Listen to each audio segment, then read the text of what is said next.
Since 1966, this is NBC4's News Conference with Conan Nolan.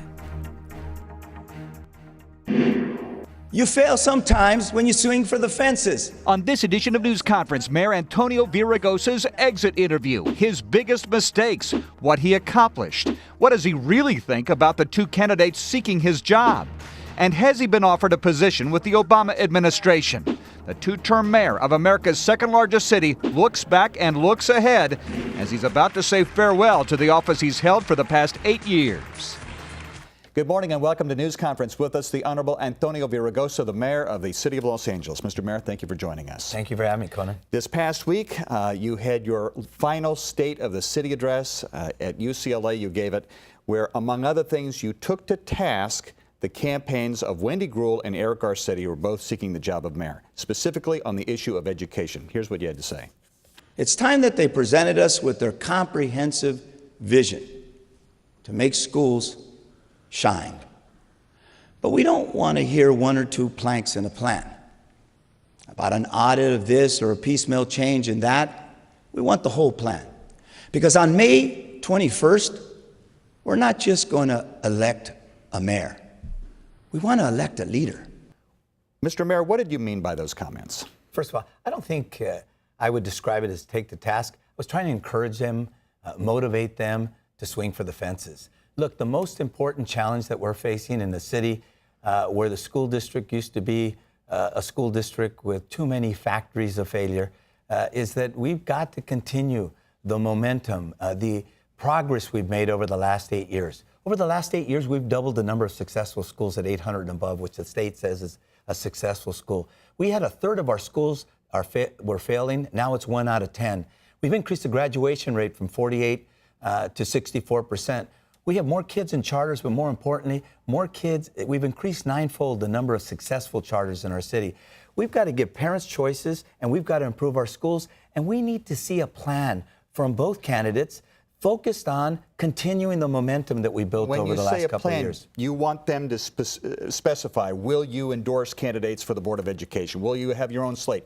Will you try to increase the number of schools in the partnership? Is that what you're interested in? Look, the momentum, the progress we've made because this mayor has rolled up his sleeves, visited schools on a regular basis, runs his own set of schools. By the way, if we were a school district, those 16,000 kids in 22 schools, the most improved school district in the state, and one school, Jordan High School in Watts, which we took over after 1 year, was the #1 improved school district. So yes, I want to see them involved. We want to see a plan, not just attack ads and slogans, but really what are you going to do to improve our schools? And I think they can do that. Because, by the way, let me just say something about both candidates. Because I've been mayor, I have a lot of respect for the fact that they're willing to put their name on the ballot, that they're competing to be the next mayor. One of the things I said, you're not just competing to be mayor, you're competing to be a leader. And that means you got to take tough choices, and you got to take your friends on from time to time. UTLA is supporting one of those candidates, Eric Garcetti. You've had your issues with UTLA. Are you concerned about that? The United Teachers of Los Angeles. Look, they both have union support. I believe that both candidates could do as I've done. And that is, even though I was elected with a large support from the teachers union and other unions, I've been able to say no. I've been able to challenge them on pension reform. I've been able to challenge them on seniority and tenure, on the issue of charters and giving more accountability for parents, teachers, and principals. So the fact that they've been endorsed by the unions, it doesn't mean anything per se. It's will they be willing to challenge them? And frankly, at this point, I'm going to give them the benefit of the doubt. Say a nice thing about Eric Garcetti. Brilliant, articulate, eloquent. What's your concern about him? I don't have concerns about Eric. As a mayor, there's not, in what you've seen. Let me tell you what, because I want to make sure you get to this. Let me tell you what I think about Wendy. Well, I was going to ask that next. Hardworking, indefatigable, somebody who's very meticulous in how she approaches her job. They're both. Concerns about her? I don't have any concerns about her either. So as far as you're concerned, the city can't make a bad choice here? Look, I've had my 8 years, and I've loved them. And let me just take a moment to say thank you to the listeners. Thank you to the people of the city who gave me this shot. They're going to have their shot. I'm not going to opine one way or the other on any concerns I might have. What I think is they both are willing to put their name on the ballot. I want them to swing for the fences because this is a great town. You know, a lot's been said about the fact that I said I was going to plant 1 million trees and we only did 380,000 of them. Well, guess what? You set high standards. We've done planted 6 times more trees than we did in the administrations before. According to the U.S. Forestry Service, we're the model million tree program in the United States, and we have a 50% better survival rate. But if I hadn't said 1 million, we wouldn't be doing 6 times that we planted. And I hope they do the same when it comes to education, when it comes to any of the issues, public safety, any of the issues before us. Now, you said nice things about both candidates, but let me tell you what Wendy Gruhl said. The entire leadership at City Hall has failed us on the issue of job growth. She said that there's paralysis at City Hall. That was targeted towards her opponent, but also towards you.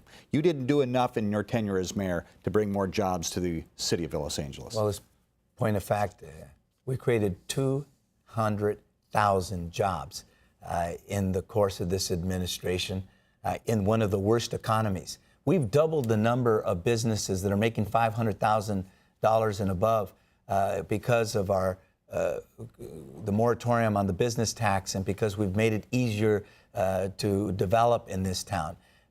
So, look, I'm not going to respond to what either of the candidates say about me. They'll have their opportunity, and I wish them the best. Look, when I leave here, I'll have given 8 years of my life to the city that's given me more than I could have ever hoped for. They'll have their opportunity, and we'll all get to see what they do with it. But I can tell you this, there's no paralysis anywhere that I can see. What there is a deep and abiding commitment to put us on a more sustainable path, to make the tough choices. You know, we've doubled. We have opened 4 light rail lines in this town in a city addicted to the single passenger automobile. We're in construction in 4 others.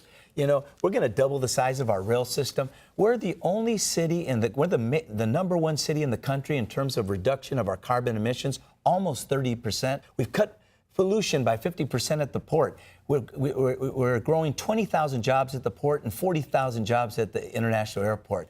That's not paralysis, but look, people are going to say what they're going to say in the course of the campaign. Ultimately, you're not judged on what you say.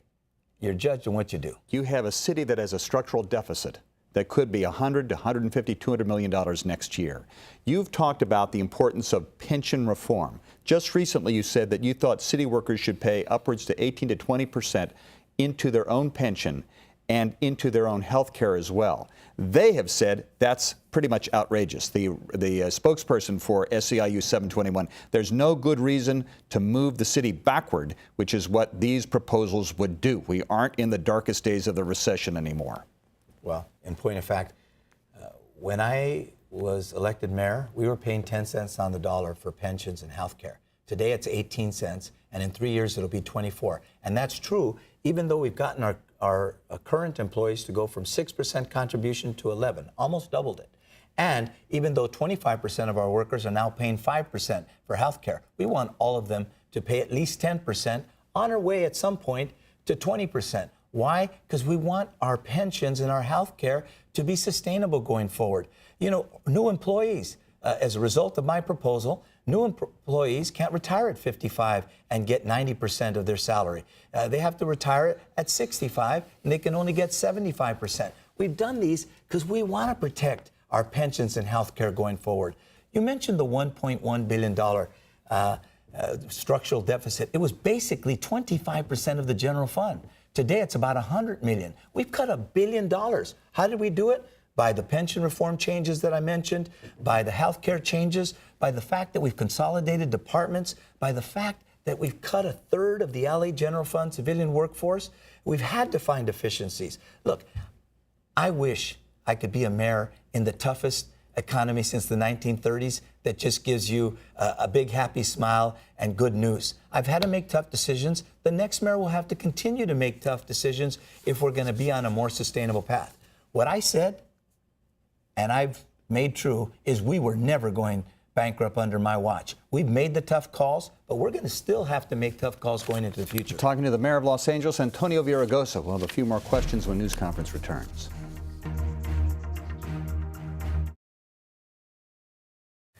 Welcome back to News Conference. With us, the mayor of Los Angeles, Antonio Villaraigosa. We were just talking about pension reform. The argument is made that the pension reform that was passed and signed by you for new employees should have been part of collective bargaining with the unions. It should have gone to them first. You didn't do that. They're very upset. They've even said, some of them have said that's one of the reasons they haven't endorsed Eric Garcetti, is that he turned their back on them on that particular issue because he voted with you for that pension reform package. Well, first of all, both Eric Garcetti and Wendy Gruhl support pension reform. They've said that. And second of all, you mentioned the fact that both candidates have labor support. I was supported overwhelmingly by labor, as you remember, in 2001 and 2005. And I've done pension reform. I've taken on seniority and tenure. I've challenged the teachers union on the issue of accountability for teachers, parents, students, and principals, and the need for collaboration with the city and the schools. The fact of the matter is you can get support and still be independent. And I hope both candidates will be. And I know them fairly well, and I expect that they will be. In the end, you got to look at the man or woman in the mirror. This isn't a popularity contest, my friend. You got to call them like you see them.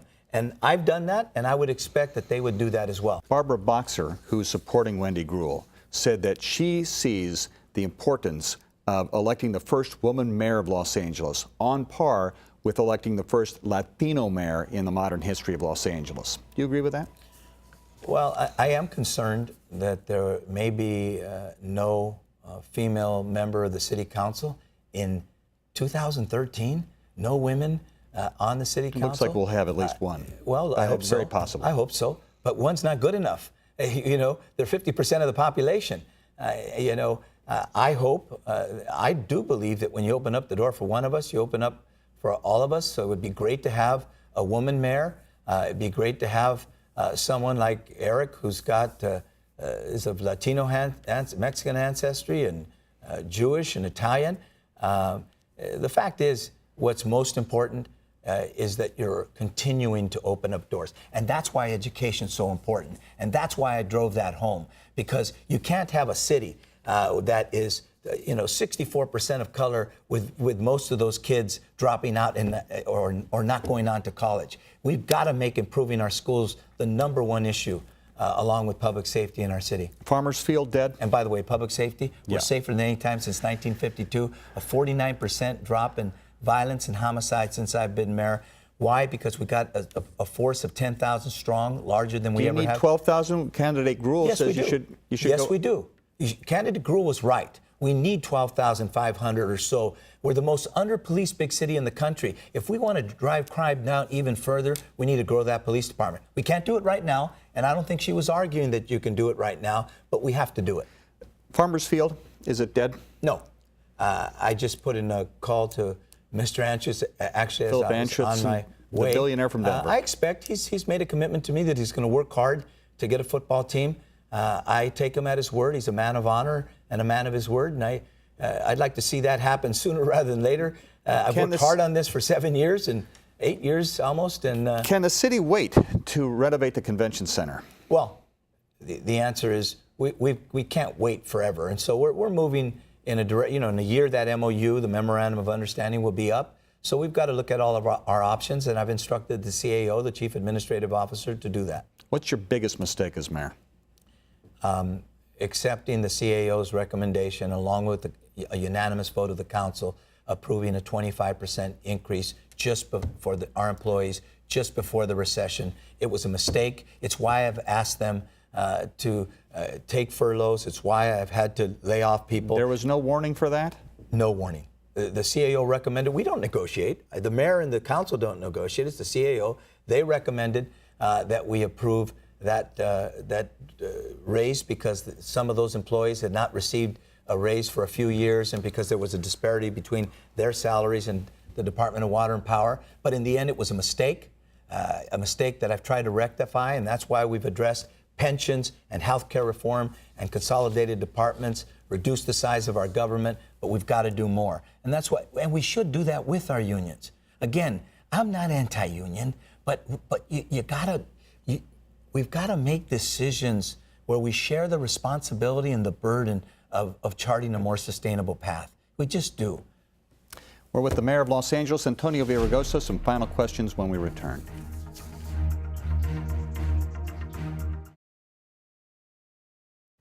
Some final questions with the 41st Mayor of Los Angeles. Let's talk about your upbringing. You had a close relationship with your mother. You mentioned it in the State of the City. That there was a turning point in your life where she stepped in. I'm sure she stepped in many times, but you recall a moment that was decisive. Well, it was one of the moments that was decisive. I mentioned in my State of the City I had gotten in a fight. I was always fighting. I was a very angry young man. I grew up in a home of domestic violence, didn't have a dad, didn't really have a relationship with him. And you know, I dropped out of school, got kicked out before that, and you know, came in, my mom saw a tattoo and she said, "What's that?" And I said, "It's another tattoo." And she started to cry because she knew I'd given up on myself. And she said to me, "You know, you don't believe in yourself, but I believe in you. You're destined for greatness and you don't even know it." And of course, that was the mother's pride speaking, but I've never forgotten it. And it's why in my schools, I always tell my kids, do you believe in you? And they have to, the 12th graders at Jordan High School have to respond, I believe in me. I never forgot that mother who believed in me, even in my depths of, you know, going in the wrong direction. I had a great teacher, Herman Katz, and other teachers. I've always been very close to the Jewish community because as a kid growing up in Bow Heights, they were the people that always said to me, "Hey, you got a little talent, you can do it, you stay in school, you work hard." So, you know, I've been blessed, and that's why I feel very thankful to this town for giving me this opportunity. What does that play? How does that play in the relationships that you have in City Hall, in politics, at the school? Do you see it in terms of what government can do, or do you see it in terms of what individuals have to do for themselves? I believe in the power of individuals, the power of families, the power of community, but I also believe in government. We need all of that. We need families. We need moms and dads and extended families. We need communities. I was at the Day of Remembrance, Yom HaShoah, and I've been to virtually every one, remembering the people who were killed in the Holocaust since 1994. And I said to them, you know, we all have to have solidarity with one another. So I do believe in community and family and in government as well. What about your future? Have you talked to the Obama administration about, let's name it, commerce? There was education, transportation. Which one? We had a conversation in December about Secretary of Transportation, and we also talked about commerce. But when it became clear that Ray LaHood may be leaving sooner rather than later, in February, I said, I want to stay here. I want to finish my job. You know, a lot's been said that I'm ambitious and I'm always looking to the next job. This is the one job I will always treasure in my heart. What's your legacy? And I mean that. This job, there's nothing like being the mayor of the town that your grandpa came to 100 years ago with a dream. And it's been I'll do a lot of things, and I'm looking forward to the next chapter. I have no idea what it's going to be, but I'll tell you something. There will never be a job like this one. What is your legacy? What do you want to be remembered for here at this job for the As a guy who tried to bring the city together, as a guy who loved this town and believed in it, as somebody who really promoted the notion that the strength of this town is diversity, is that we come from every corner of the earth with our dreams, with our imagination. As someone who promoted the idea that we are not a provincial city anymore. We are a global city. We are a great city. We're the city that is, I think, emblematic of America's hope and promise. And, and then, well, and he loved people. I love people. Will you be back on the ballot soon? Who knows? I can't tell you that. I believe in public service. I love public service. Would you like to be governor of California? I want to be governor of California, but there's not an opening last time I looked, so we'll see. I am really ready for the next chapter. I don't know what it is. Maybe private sector, public speaking, maybe a little TV. I don't know. Write a book, whatever. I'm just ready. I've given this job my all, and Maybe for some it wasn't enough, but I did give it my all. Antonio Villaraigosa, the 41st Mayor of LA, thank you very much for joining us. Thank you. Good luck to you in the future. We'll have some final comments after this.